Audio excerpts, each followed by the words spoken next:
Historians, one of the things they do to study ancient societies is look at the skeletons they dig up.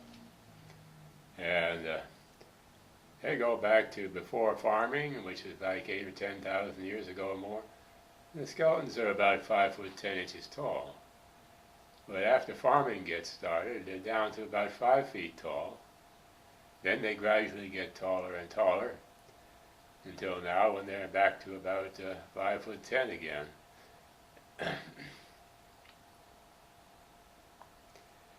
And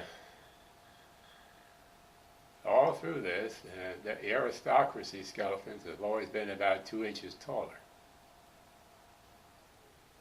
So the aristocracy is bigger and smarter.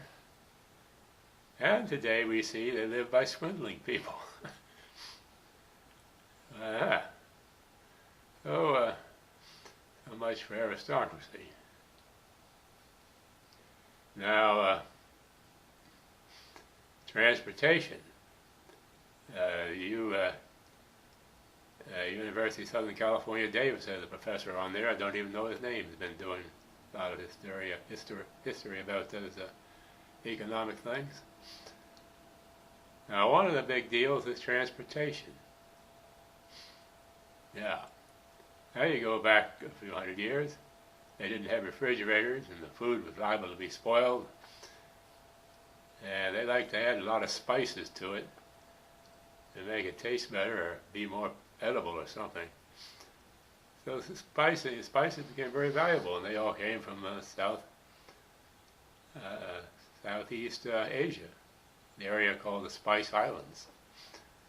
It became profitable to sail all the way around Africa and all the way over there and then back again.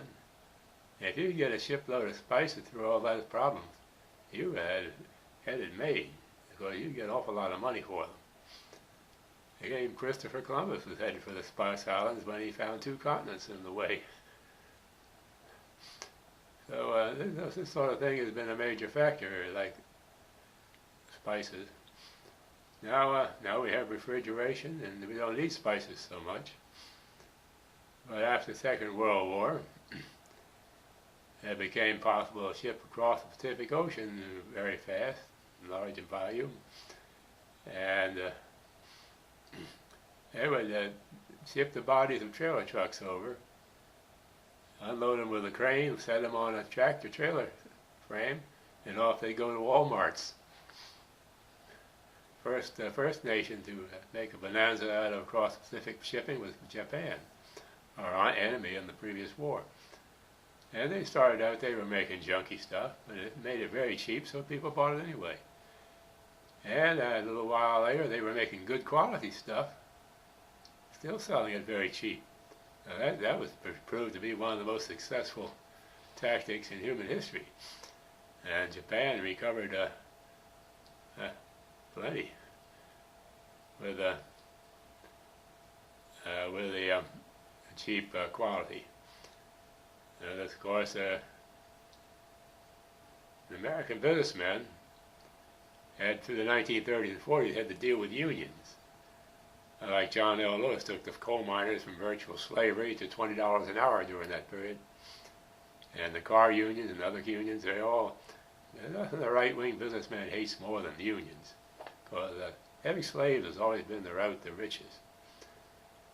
So, with this new transportation ability across the Pacific, and then the computer network, the internet, the World Wide Web, gradually developed. They had fiber optics across the oceans and everywhere. So communications were even more improved than the transportation. It became possible to send jobs to China. And that widened the profit margin tremendously and turned us into a society where lawyers and commissioned salesmen were the kind of people that made all the money, and manufacturing was pretty much thrown in the dumpster. And I guess that's about where we are now. And Obama is attempting to reverse the process to some degree. But slaves are really hard to beat. The right-wing kooks, Republicans, they want slavery more than anything else in life. It's just that natural desire to have slaves. So much for early morning history.